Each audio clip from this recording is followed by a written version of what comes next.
2016 সালে যখন ইসলামী আন্দোলনের একজন কর্মী সোহান, ঝিনাইদহের সোহানকে যখন গুম করা হয়েছিল ঝিনাইদহ 4 আসনের এমপি, তখন তার কাছে ওই সোহানের এলাকার 300 মানুষ গিয়েছিল যে আমাদের ছেলেটাকে ফিরিয়ে দেন। সেদিন সেই এমপি নৈরাশ করে তাকে ফিরিয়ে দিয়েছিলেন তাদেরকে। 300 মানুষ গেছে প্রায় তার জন্য। অতঃপর কিছুদিন পর তার লাশ পাওয়া গিয়েছে, সোহানের লাশ পাওয়া গিয়েছে। মা তার লাশ দেখতে পারলেন, ডান হাত ভাঙা, বাম চোখ উল্টানো, মা কান্না করছে আর বলছেন, হায় তোমরা যদি আমার সন্তানকে মারবে তাহলে আমার কলিজার টুকরা সন্তানটা চোখ কেন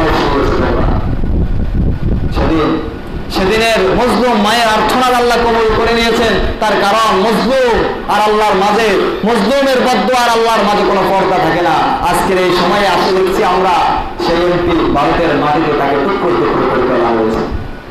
আজকে পত্রিকাতে আসছে তার গোস্ত আজকে মাছে খাচ্ছে, আজ তার গোস্ত আজকে কুকুরে খাচ্ছে। ডাস্টবিনের ময়লা থেকে আজকে তার গোস্তের টুকরা টুকরো অংশগুলো উঠানো হচ্ছে। আজকে তার সন্তান মেয়ে আর্তনাদ করে বলছে, যদি আমার বাপের গোস্তের টুকরাগুলো আমাদের কাছে পৌঁছে দিতে পারেন এটাই আমাদের জন্য অনেক কিছু। সব তো হারিয়ে ফেলছি। সেদিনের সোহানের মা দোয়া আল্লাহ কবুল করেছে। এই জন্য মানুষের উপর জুলুম করা যাবে না। কারণ আল্লাহ বলেন আল্লাহ বলেন আমি ছাড় দিই কিন্তু ছেড়ে দেই না। কারণ ফেরাউনকেও ছেড়ে দেয় নাই, নমরুদকেও ছেড়ে দেয় নাই, আবু জাহেলকেও